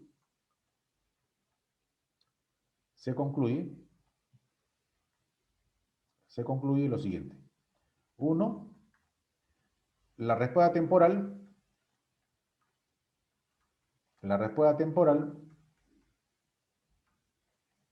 es oscilatoria y sostenida. Es oscilatoria y sostenida. ¿Ok? Y segundo, los polos son, digamos, imaginarios puros. Imaginarios puros. Esto lo concluyo a partir del análisis. Mira, he trabajado contigo la respuesta temporal y he trabajado contigo, ¿no es cierto?, lo que sucede con esta condición que está acá, con la ecuación característica, la respuesta de la ecuación característica. Entonces, los polos son imaginarios puros. Perfecto. ¿Algo más? Bueno, la verdad que por el momento no, ya por el momento podríamos dejarlo ahí. May, mira, sigamos analizando. Dime. ¿Aló? Profesor, ¿Te escucho? este, ¿qué se refiere con sostenida? ¿Qué se refiere que dice que la respuesta temporal es sostenida? Oscilatoria y sostenida, es decir, que no se amortigua. O sea, no es así. ¿Escucha? Así te escucho. Te escucho robotizado. Pero he entendido de que Sí, me estás es que preguntando de que tengo por qué le digo sostenida. Entiendo eso. Sí, Ya. Le digo sostenida porque sí. la respuesta, la oscilación, no se amortigua ni se incrementa. Porque podría ser que esto, ¿no? Que se amortigüe o de repente que se incremente la oscilación, que se haga cada vez más grande. La oscilación se mantiene, es decir, es oscilatorio y sostenido. Se sostiene la oscilación. No se amortigua ni se incrementa. Por eso esa denominación. Gracias, profesor. No, al contrario. Muy bien, entonces seguimos. Entonces, mira, estos polos los he obtenido cuando el factor de amortiguamiento es igual a 0. Mira, sigamos el análisis. ¿Ya? Ahora hagamos un análisis, digamos 2, y veamos qué pasa cuando el factor de amortiguamiento es igual a 1. O sea, mira, estoy cambiando el valor. ¿Eh? Ya, primero le puse 0. No, primero le puse 0. Ahora lo voy a cambiar a 1. ¿Ya? Es decir, voy a estar cambiando ese factor. Y voy a ver las diferentes respuestas que pueda tener. Muy bien. Entonces, la entrada sigue siendo un escalón. ¿Ya? Sigue siendo un escalón. Lo que significa de que si yo reemplazo en la expresión número 1, recuerda que la expresión número 1 es la función de transferencia, R se sube a multiplicar, no olvides eso, sube a multiplicar. Ahora el factor vale 1, entonces acá sería 2 omega n, ¿no? 2 omega n. Ya no sería 2 epsilon omega n, sino sería 2 omega n. Entonces, acá sería así, ¿no? Tendrías que y de s va a ser igual a 1 sobre s, y esto multiplicado por omega n cuadrado sobre s cuadrado más 2 veces omega n por s más omega n cuadrado. ¿Ok?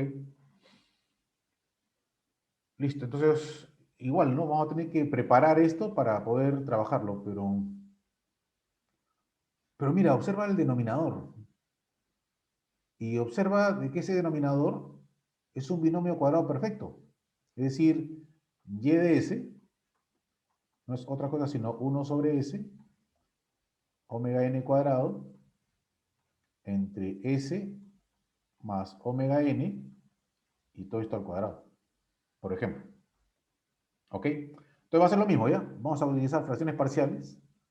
Tendrías que y de s va a ser igual a, acá sería 1 sobre s menos el denominador que va a ser s más omega n al cuadrado. ¿Qué es este denominador que está acá? ¿No? Este que está acá abajo. Entonces, cuando tú sacas mínimo como múltiplo, acá te queda este denominador, acá arriba. No, acá arriba te queda ese denominador. Entonces, lo que tienes aquí es omega n cuadrado. O sea, tendrías que eliminar ese cuadrado. Tendrías que eliminar ese cuadrado y tendrías que eliminar 2 veces omega ns. Entonces, para lograr ese objetivo, ¿ya? Para lograr ese objetivo, en este numerador tendría que haber 2 veces omega n, 2 veces omega n, 2 veces omega n, y sería s. Entonces, vamos a arreglar esto bonito. Sería entonces s más 2 veces omega n. Entonces, cuando sacas mínimo con un múltiplo, ¿no? Cuando sacas mínimo con un múltiplo, entonces lo que observo acá tendrías s cuadrado más 2 omega ns más omega n cuadrado menos s cuadrado más 2 omega n y me queda el omega n cuadrado. Perfecto. Ahí está. Ya está. Entonces, ya está listo. No, todavía no está listo. Lo que pasa es que ahora mira el numerador y mira el denominador del segundo término. Mejor escríbelo así, ¿eh? Sería 1 sobre s menos... Mira, acá en el denominador tienes s más omega n. En el numerador tienes s más 2 omega n. Entonces escribe así. S más omega n entre s más omega n al cuadrado. Y te queda un omega n en el numerador. En otras palabras sería menos omega n entre s más omega n al cuadrado. Entonces esto se va con la potencia. Y lo que te queda es que y de s va a ser igual a 1 sobre s menos, sería 1 entre s más omega n, nada más. Y acá sería menos, a ver, el término cuadrático, ¿no? A ver, vamos a la tabla. Acá está. Es 1 entre s más a al cuadrado. ¿No? 1 entre s más a al cuadrado. Entonces sería omega n por 1 entre s más omega n al cuadrado. ¿Listo? Ahora ya está listo. Ya está listo para poder aplicarle la transformada inversa. Entonces acá directamente, ¿no? Entonces aplicando transformada inversa, te queda de que y de t va a ser igual a, sería 1 menos, este es un exponencial, el segundo término, que sería e a la menos omega n por t. Y el segundo, mira, es un exponencial multiplicado por el tiempo, ¿no? Multiplicado por el tiempo. Entonces, regresamos. Entonces, acá sería menos omega n por t por e a la menos omega nt. Entonces, el exponencial es factor común, por lo tanto, llego finalmente de que la respuesta temporal será igual a, sería 1 menos, acá sería 1 más omega n por t por e a la menos omega nt. ¿Listo? Entonces, mira, esta es la respuesta temporal misma que es válida cuando t es mayor o igual que 0. Nota de que la respuesta ya no tiene, como en el caso anterior, senos y cosenos. No tiene senos y cosenos. Entonces, no tiene senos y cosenos, como tuve en el caso anterior, ¿no? Era 1 menos coseno. Entonces, cuando hay cosenos o senos, hay oscilación. Si no hay senos y cosenos, no hay oscilación, pues, sencillamente. Es más, esto se parece a la carga de un condensador, ¿no? Claro, pero acá tengo un factor que depende del tiempo. Claro, tienes razón. Entonces, ahí está la diferencia. Pero lo que podría concluir es de que la respuesta ya no es oscilatoria. Ah, por supuesto, pues, si ya no hay senos y cosenos, esa es la primera conclusión que podría sacar. Perfecto, entonces saquemos esa conclusión. Pues. Entonces, primero, como conclusiones, o sea, se concluye, primero, la respuesta no es oscilatoria. No es oscilatoria.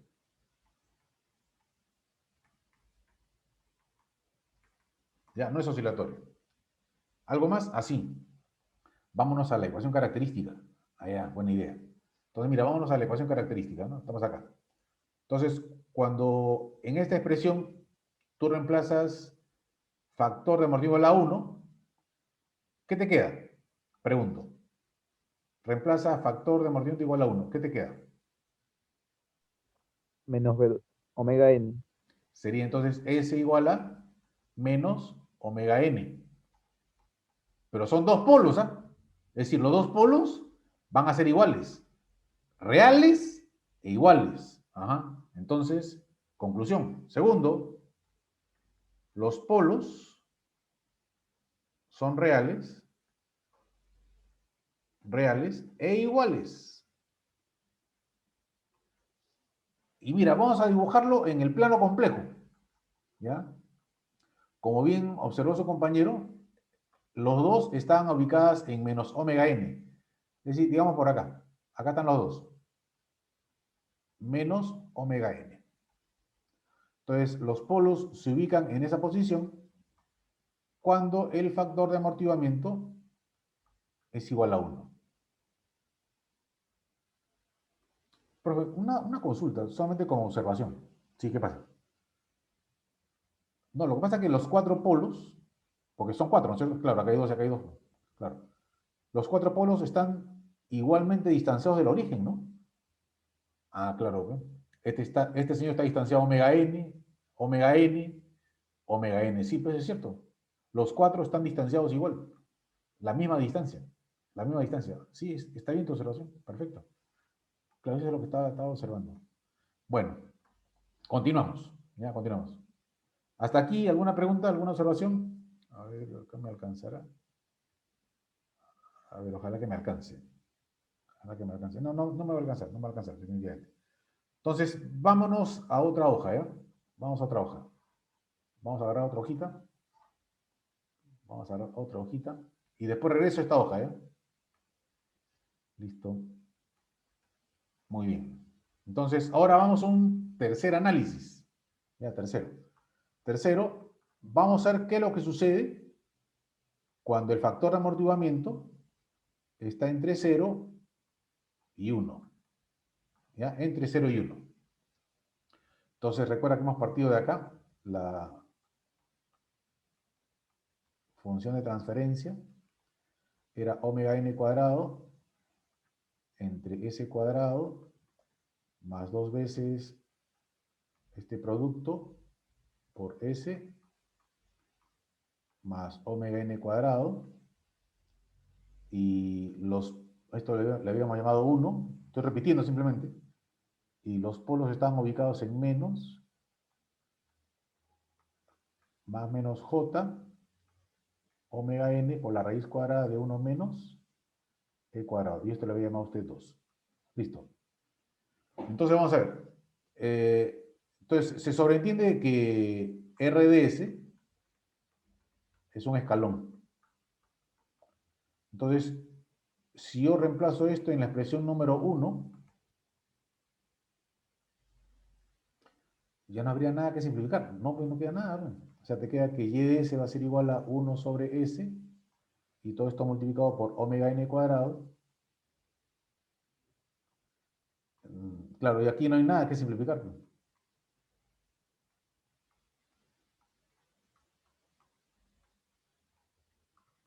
Ya, estoy tomando el trabajo de resolver esto, porque se supone de que en algún momento, si yo les pido analizar para otro tipo de entrada, ustedes tienen que hacer también todo este análisis. ¿Ya? Bueno, igual, fracciones parciales. Entonces sería entonces, vamos a preparar esto. Pero, profe, ¿cómo prepara este denominador? Ya, ahí está, vemos, ya, total, yo, matemáticas, entonces, igual que tú. Entonces acá sería 1 sobre S menos, bueno, acá sería el mismo denominador, que sería S cuadrado más 2 veces factor de motivo por omega n por S más omega n cuadrado.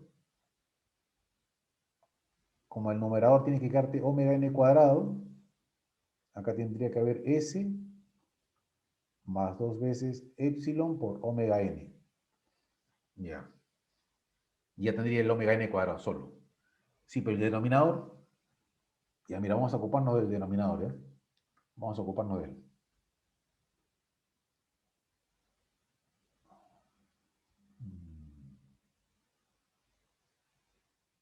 Ujú. ¿Cómo hacemos? Mira, si esto lo reescribes así, ¿ya? Mira, S cuadrado más 2 veces este producto por S. Mira, para que esto sea binomio, mira, acá está S cuadrado, acá está S. Acá tendría que haber el término factor de amortiguamiento por omega n al cuadrado. Mira, ¿ahí sería binomio? Sí, claro, ahí sería binomio. Correcto, entonces estamos agregándole esto. Ya, estamos agregándole esto. Entonces, acá, no te olvides el término que había, omega n cuadrado. Pero como le has agregado ese término, ahora quítale. Ya, quítale. Ya, el viejo truco de ponle y quítale. Entonces, con eso, ya, con eso, esto ya sería binomio, ¿no es cierto? Claro, ya sería binomio, ¿no? Perfecto. Entonces, mira, vamos a trabajar con todo esto. Todo esto se estaría convirtiendo sería S más epsilon por omega n al cuadrado. Mira, acá tienes omega n cuadrado, acá tienes omega n cuadrado. Podrías escribir acá, sería más omega n cuadrado por 1 menos e cuadrado. Claro, ya. Muy bien. Entonces, mira el denominador. O sea, estoy dándole forma. Ya, estoy dándole forma. Ahora, ¿qué hay que hacer? Vete a tu tabla transformada. Pues, a ver qué hay.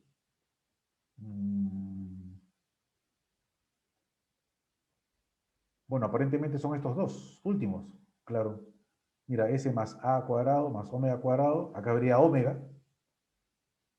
O si fuese S más A cuadrado más omega cuadrado, acá sería S más A. Esto sería coseno y esto sería seno. ¿Estamos bien? Claro. Entonces mira, más omega cuadrado. Entonces, de todas maneras, en los dos casos, acá hay dos términos cuadráticos. ¿Ya? De todas maneras, en los dos casos, acá hay dos términos cuadráticos. Entonces, observa eso. ¿Ya? Observa ese detalle.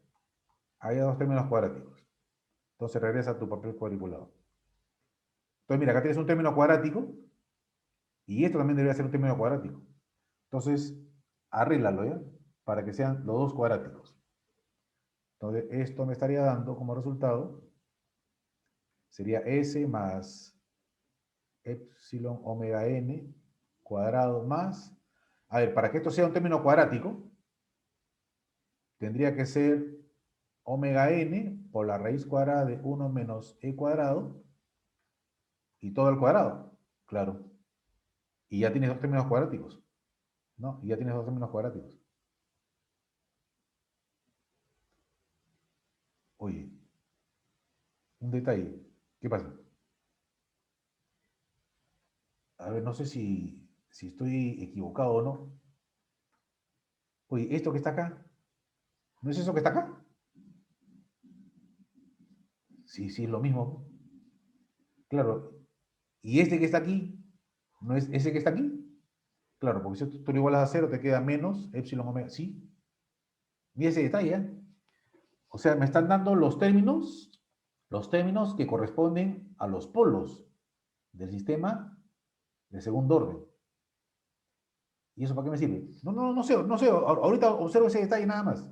Probablemente más adelante me pueda servir en algo, ¿no? Pero observo ese detalle. Mira, acá tengo justo los dos, ¿no? El término real, acá, y el término complejo. ¿Ok? Ahí tengo esos dos.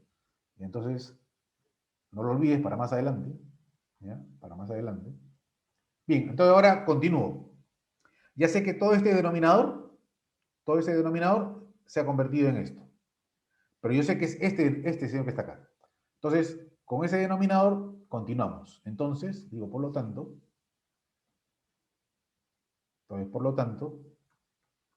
tendríamos que y de s va a ser igual a 1 sobre s menos... Mira, este numerador tiene s más 2 veces epsilon por omega n.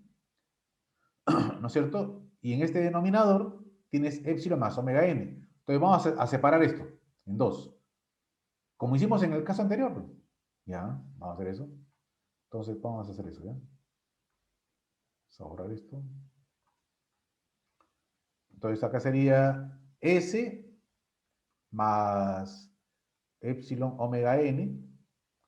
Acá en el denominador me estaría quedando S más epsilon omega n al cuadrado más omega n por la raíz cuadrada de 1 menos e cuadrado al cuadrado. Entonces falta un omega n todavía, entonces sería menos omega n entre, acá sería S más epsilon omega n al cuadrado más omega n por la raíz cuadrada de 1 menos e cuadrado y todo al cuadrado. Bien, entonces vámonos con la tabla. Entonces, mira, este término es uno de la tabla. Mira, S más, que es justamente este, ¿no? S más a cuadrado más omega cuadrado, S más a arriba. Si tú te das cuenta, tienes justamente esa condición. Entonces tienes esto, acá abajo en la parte real. Este ya está armado. Esto vendría a ser, en este caso, un coseno. El otro no tiene S en el numerador, te queda un omega n. Pero este señor que está acá debería estar acá arriba, ¿no? Debería estar ahí arriba. Porque según la tabla, no sé, según la tabla, esto está acá arriba. Ya, entonces, ojo, ese señor tiene que estar ahí arriba. Entonces, observemos, ¿ya? Observemos. Entonces vamos a hacer lo siguiente. Mira, voy a borrar acá. Ya voy a borrar acá. Entonces, voy a borrar también el omega n. Ya, voy a borrar ese omega n. Voy a borrarlo. Y me voy a concentrar acá. Ya, me voy a concentrar acá. Entonces, acá tienes el omega n, que tenías originalmente, pero acá tiene que estar multiplicado por esto, por la raíz cuadrada de 1 menos e cuadrado. ¿Listo? Ahora sí. Sí, pero usted le ha agregado un término. Está bien, pues. El viejo truco de ponle y quítale. Es decir, si le has agregado este factor en el numerador, ahora divídelo, pues. Entonces acá sería 1 entre la raíz cuadrada de 1 menos e cuadrado. ¿De acuerdo? Entonces, de esta manera, ya tendrías acá un factor. Acá tienes el otro factor y este ya lo conoces. Entonces ya está. Ya está. Ya puedo aplicarle transformada inversa. Entonces ya está preparado. Entonces, aplicando transformada inversa. Aplicando transformada inversa, tendrías que y de t va a ser igual a 1 menos. Esto que está acá es un coseno, ¿no? Según lo que hemos visto nosotros. Es un coseno, ahí está. Es un coseno. Un exponencial por un coseno. Entonces acá sería e a la menos, sería epsilon por omega n, t, ¿ok? Por el coseno, sería omega n por la raíz cuadrada de 1 menos e cuadrado por t. Acá sería menos, tienes este factor, que sería 1 entre la raíz cuadrada de 1 menos e cuadrado, ¿correcto? Entonces, de acuerdo a lo que he visto contigo, esto vendría a ser ahora un seno. Entonces, es una exponencial y un seno.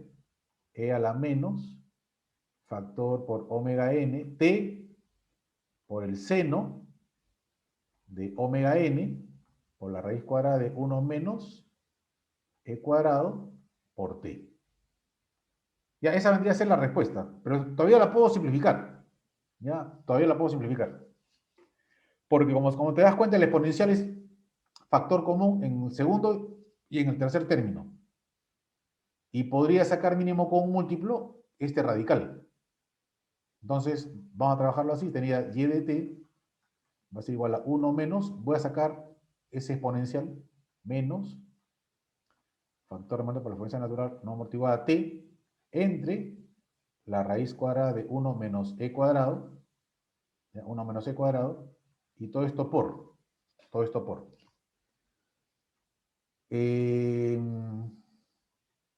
Profesor, Dime.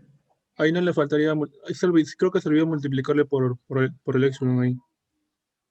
Sí, profesor, se olvidó multiplicar por el epsilon y si también me multiplicarías por 3, pero al primer factor también sería S más 3 por el epsilon por la frecuencia natural. ¿Dónde? ¿Dónde me he olvidado del epsilon?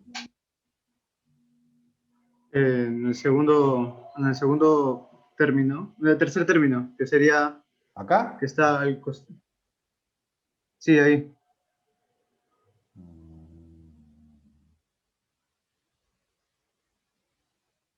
Ah, ya, claro. Acá hay También un epsilon. multiplicarlo por 3. Sí. Tienes razón. Acá hay un epsilon, ¿no? Me estaba olvidando de ese epsilon, oye. Entonces esto no iba a salir. Entonces esto acá es epsilon. Ya, gracias, ¿ah? Tienes razón. Acá hay un epsilon. Y, o sea, también debería multiplicarlo por 3. Por 3. Sí, porque o sea, la función resultante es S más 2 epsilon frecuencia natural. Está bien, ¿ve? Por eso he agarrado. O sea, uno de ellos está acá. Y el otro está acá, pues. Son dos. Ah, sí, es que no había el negativo. Sí, Claro, menos. ¿Ya? Ahí están los dos. El epsilon sí me había olvidado, tienes razón. No, entonces al momento de resolver iba a llegar en este caso a un valor que no era correcto.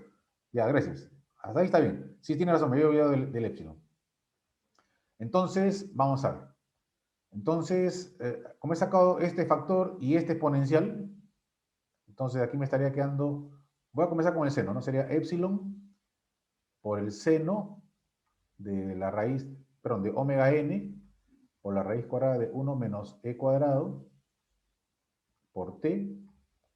Y acá sería más, este radical subiría, sería la raíz cuadrada de 1 menos e cuadrado por el coseno de omega n por la raíz cuadrada de 1 menos e cuadrado y por t.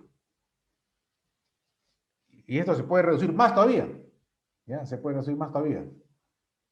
Porque yo me acuerdo, hay una identidad trigonométrica que me dice así, ¿no? Si tienes la forma a seno de teta más b coseno de teta, esto es igual a la raíz cuadrada de a cuadrado más b cuadrado por el seno de teta más phi, donde phi es el arco cuya tangente es b sobre a, ¿no? B sobre a. ¿Y eso dónde sale?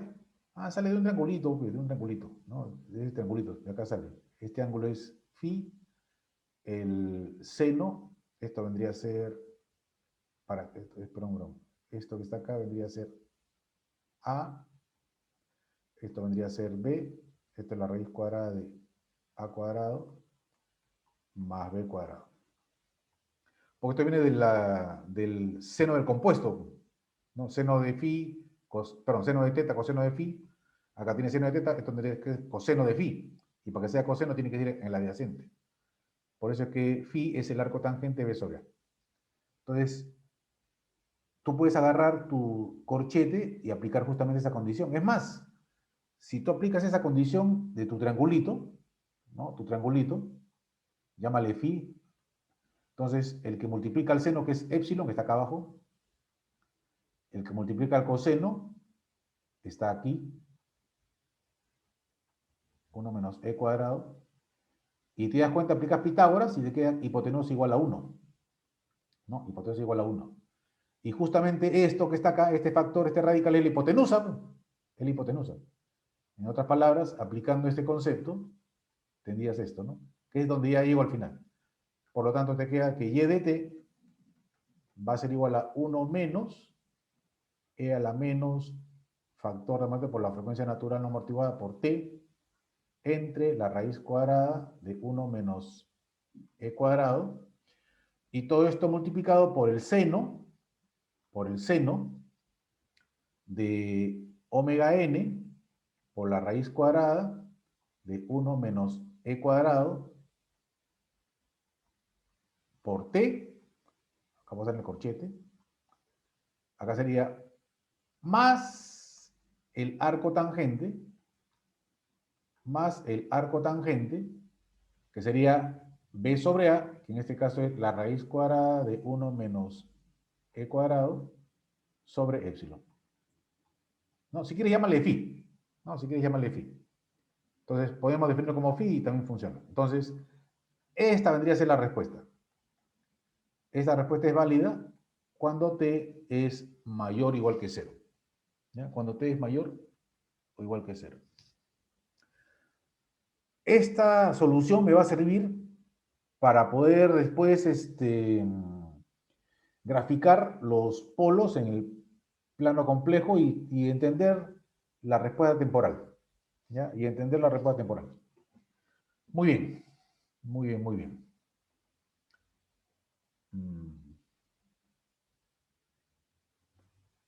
Una pregunta, a ver si ustedes me ayudan. Mira la respuesta temporal, ¿no? De momento que tiene un seno, ¿ya? De momento que tiene senos y cosenos, hay oscilación. ¿Ya? Hay oscilación. Pero mira, acá tienes una exponencial con menos, o sea, hay un amortiguamiento. ¿Ya? Hay un amortiguamiento. Entonces, lo que quisiera saber, y si ustedes me pudiesen en este caso indicar, ¿qué cosa representa esto? Ese factor que estoy encerrando en celeste. ¿Qué representa?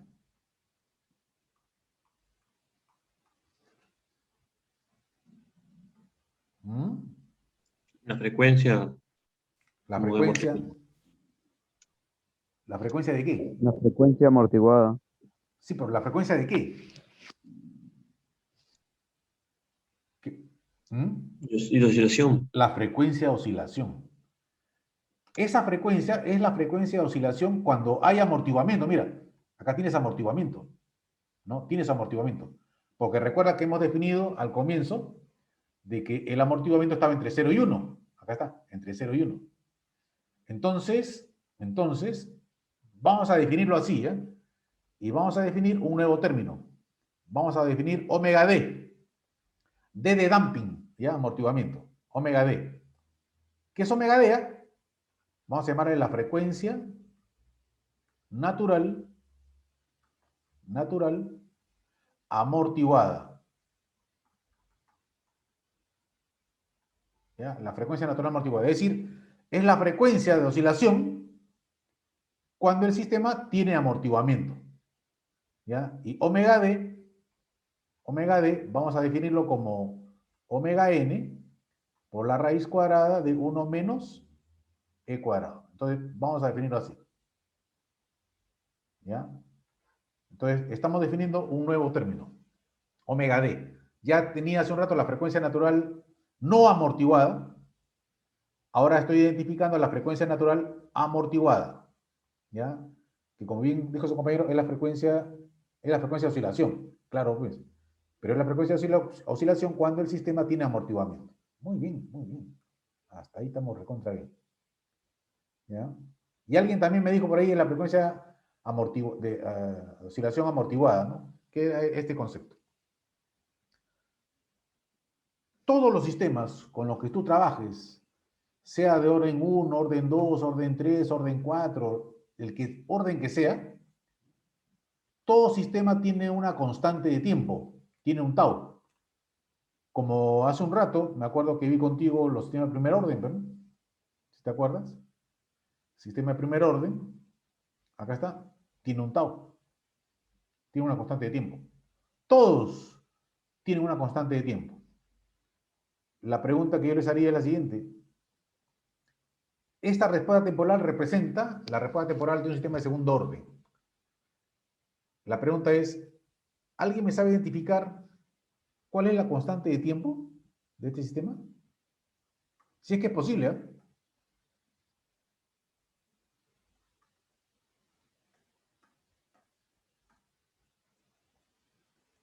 ¿Cuál es la constante de tiempo?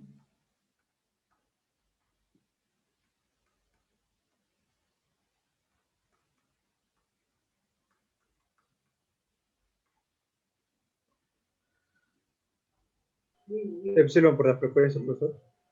Ajá. La constante de tiempo es igual a epsilon por la frecuencia. ¿Eso es lo que me dices? Sí. ¿Y de dónde has sacado eso?